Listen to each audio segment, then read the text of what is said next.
حبیب بڑا پریشان ہے، اف ہو یہ کیسا شخص ہے، کیا اس کے پیچھے آنکھیں موجود ہیں؟ اور باقی مصطفیٰ علیہ الصلوۃ والسلام کے پشت کے پیچھے آنکھیں موجود. سرکار ارشاد فرماتے ہیں تم کیا سمجھتے ہو میں صرف آگے سے دیکھتا ہوں؟ ارے نہیں، جس طریقے سے آگے سے دیکھتا ہوں اسی طریقے سے پیٹھ کے پیچھے بھی دیکھتا ہوں. چنانچہ محترم حضرات، حضور علیہ الصلوۃ والسلام آگے آگے، حبیب یمنی پیچھے پیچھے.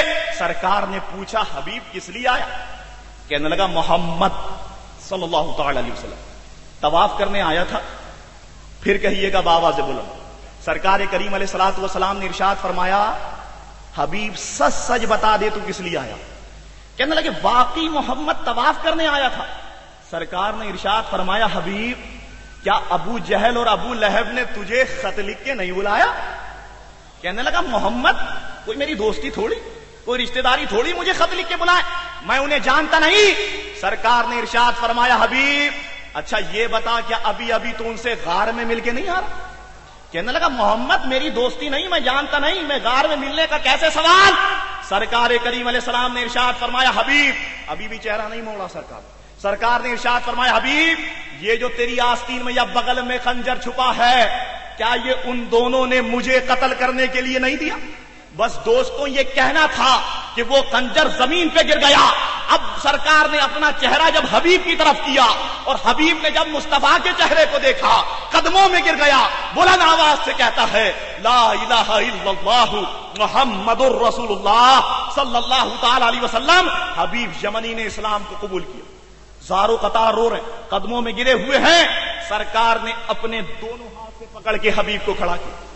سرکار نے ارشاد فرمایا حبیب اب مصطفیٰ کا علم دیکھو. بنوری ٹان کے ممبر پر بیٹھ کے خبیث مولویوں بولنے والے کہ مصطفیٰ کو علم غیب نہیں، آؤ مصطفیٰ کا علم غیب دیکھو. سرکار کریم علیہ السلام نے دونوں ہاتھوں سے پکڑ کے حبیب کو کھڑا کیا. سرکار نے ارشاد فرمایا حبیب ابھی ابھی اٹھایا ہے، کھڑا کیا. سرکار ارشاد فرماتے حبیب ابھی ابھی تیرے دل میں ایک بات پیدا ہوئی ہے، تو بتائے گا یا میں بتا دوں؟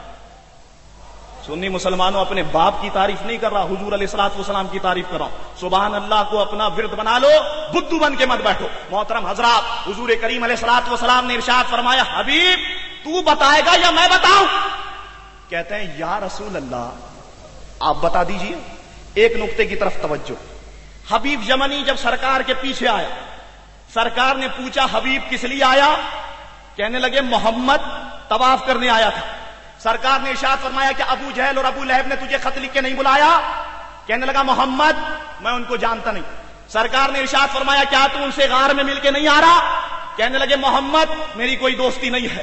اور جب حبیب نے اسلام کو قبول کیا، سرکار کریم علیہ السلام نے اٹھایا، ارشاد فرمایا حبیب تیرے دل میں ایک بات پیدا ہوئی، تو بتائے گا یا میں بتاؤں؟ کہتے ہیں یا رسول اللہ آپ بتائیے. حبیب یمنی جب تک اسلام سے باہر ہے محمد محمد محمد، جیسے ہی اسلام میں داخل ہوئے کہتے ہیں یا رسول اللہ آپ بتائیے. تو معلوم یہ ہوا کہ کوئی کافر یا رسول اللہ کہہ نہیں سکتا، اگر کہہ دے تو پھر کافر رہ نہیں سکتا. اللہ اکبر. یا رسول اللہ صلی اللہ علیہ وسلم پھر کافر رہ نہیں سکتا. سرکار کریم علیہ السلام نے ارشاد فرمایا حبیب تیرے گھر میں ایک چھوٹی سی بچی ہے نا؟ کہنے لگے جی ہاں آقا ہے.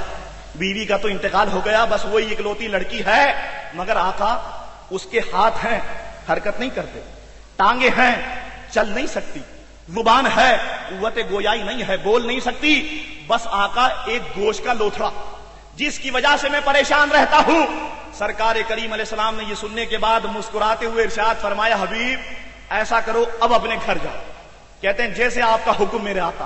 چنانچہ حبیب یمنی اب یمن روانہ ہوئے.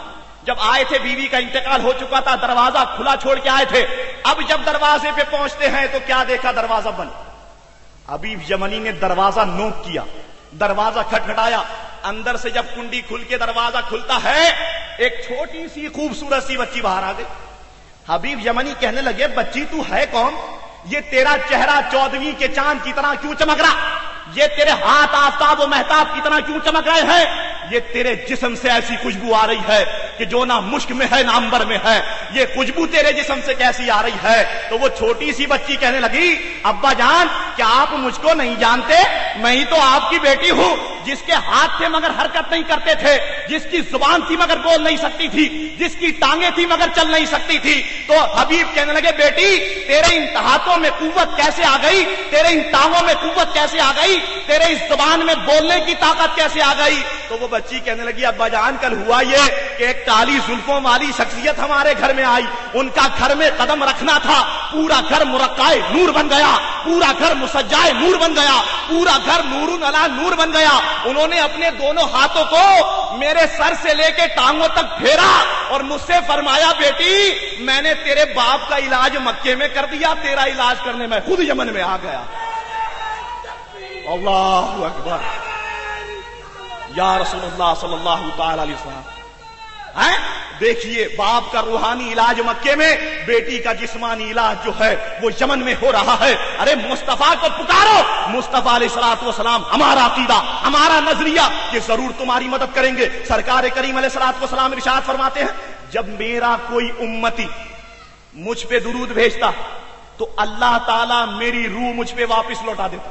اب صاحب اس حدیث پر ایک سوال، وہ سوال یہ ہے کہ دنیا کے اندر سینکڑوں مسلمان، اور کہیں دن ہوتا ہے کہیں رات، کہیں دوپہر کہیں شام، اور سینکڑوں مسلمان ہمیشہ کہتا رہتا ہے تقریباً الصلاۃ والسلام علیک یا رسول اللہ، الصلاۃ والسلام علیک یا حبیب اللہ، تو کیا روح سرکار کے جسم میں بار بار داخل کی جاتی ہے، نکالی جاتی ہے؟ سرکار ارشاد فرماتے جب میرا کوئی امتی مجھ پہ درود بھیجتا ہے تو اللہ تعالیٰ میری روح مجھ پہ واپس لوٹا دیتے ہیں، تو کیا روح بار بار جسم میں داخل کی جاتی ہے، نکالی جاتی ہے؟ آؤ اس نقطے کو حل کر دیا الترغیب و ترغیب کے بحثی علامہ انبار المصطفیٰ صاحب علیہ رحمہ نے، اللہ تعالیٰ ان کی مزار پر رحمت و رضوان کی بارش فرمائے۔ علامہ انبار المصطفیٰ صاحب علیہ رحمہ ارشاد فرماتے ہیں کہ سرکار کا یہ قول کہ جب میرا کوئی امتی مجھ پہ درود پڑتا ہے اللہ تعالیٰ میری روح مجھ پہ واپس لوٹا دیتا ہے، فرماتے ہیں اس روح کے واپس لوٹانے سے مراد حقیقت روح نہیں ہے بلکہ توجہ ہے۔ یہ تو جواب ہے، آؤ محبت میں اس کا جواب میں آپ کو دوں۔ اس کا جواب یہ ہے کہ جب سرکار خدا کی طرف متوجہ ہوتے ہیں اور سرکار کا جب کوئی امتی یہ کہتا ہے الصلاۃ والسلام علیک یا رسول اللہ، تو خدا فرماتا